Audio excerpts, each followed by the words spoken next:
Saya Romo Yosef Eko Budi Susilo, Brigjen Keuskupan Surabaya, akan menyampaikan renungan Natal tahun 2020 dengan tema Natal dalam situasi pandemi.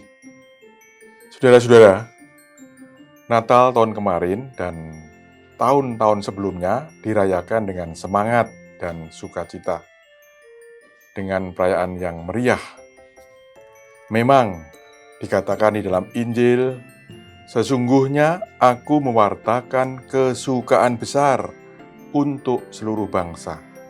Hari ini telah lahir bagimu Juru Selamat, yaitu Kristus Tuhan di kota Daud.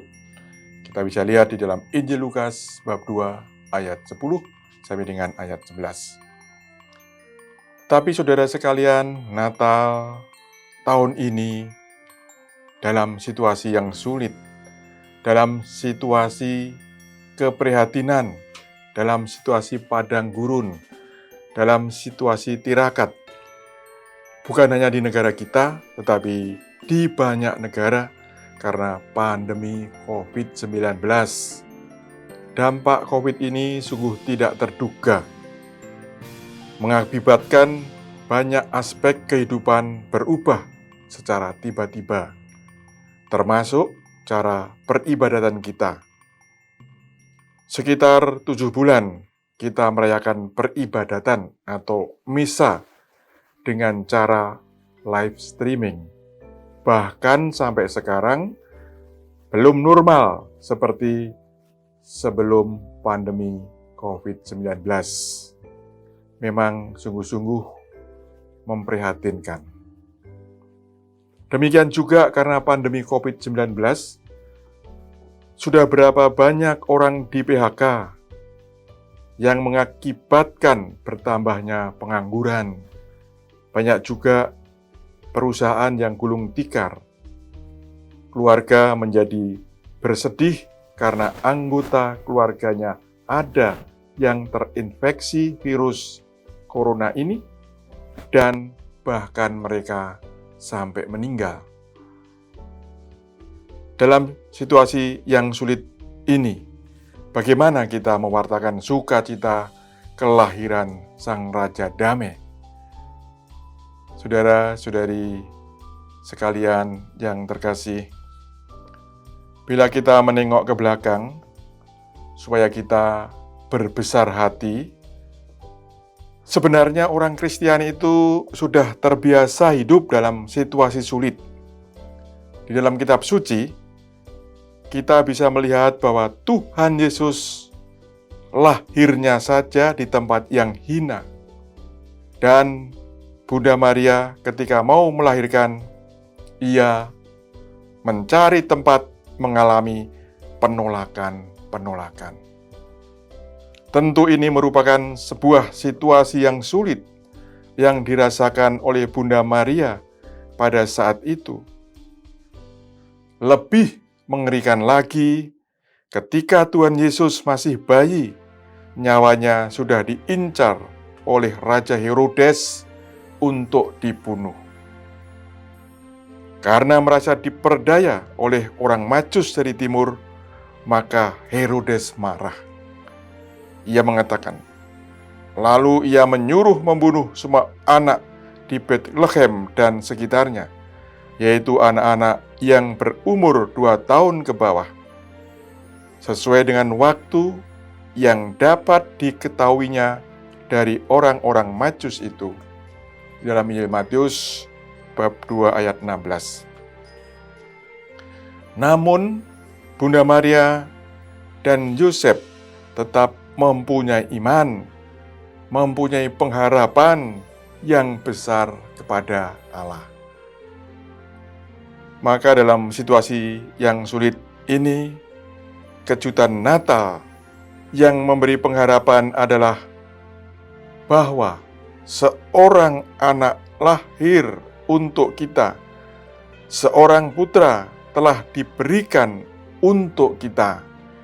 Dalam kitab Yesaya bab 9 ayat 5. Allah menjadi anak kecil, lemah, tak berdaya. Anak-anak biasanya mempunyai hati yang percaya, memberikan teladan yang lugu. Mereka seringkali yang pertama untuk mengasihi dan yang pertama untuk mengampuni. Menjadi seperti anak kecil berarti juga membuka diri terhadap Allah dan memungkinkan kita memasuki kerajaannya. Tuhan Yesus mengatakan, "Sesungguhnya jika kamu tidak bertobat dan menjadi seperti anak kecil ini, kamu tidak akan masuk dalam kerajaan surga." Injil Matius bab 18 ayat 3. Anak bisa membawa pengharapan akan masa depan yang damai dan tentram. Allah adalah masa depan itu. Allah yang memberikan damai, bukan seperti yang diberikan dunia, melainkan yang tertanam dalam hati kita. Anak yang baik akan mendengarkan dan menuruti nasihat orang tuanya. Anak selalu terbuka hatinya terhadap orang tuanya. Saudara-saudari yang terkasih, kita sebagai anak-anak Allah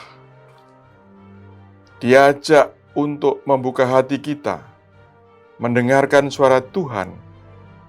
Mungkin dalam keheningan malam yang sunyi, dalam keheningan malam yang senyap, kita akan mampu menangkap suara Tuhan itu.